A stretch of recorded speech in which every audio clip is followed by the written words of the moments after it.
என்று ஆடும் திண்டுக்கல் தாண்டி வரும்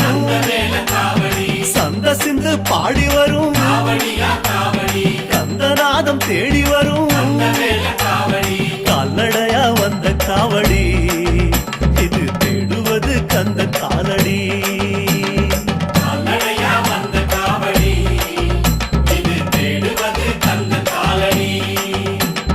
பலவேசம் போட்டு வரும் பாலகர் போல் தோளாடும் திருப்பாச்சி பழம் போல விரும்பி சனம் ரசிப்பதுவும்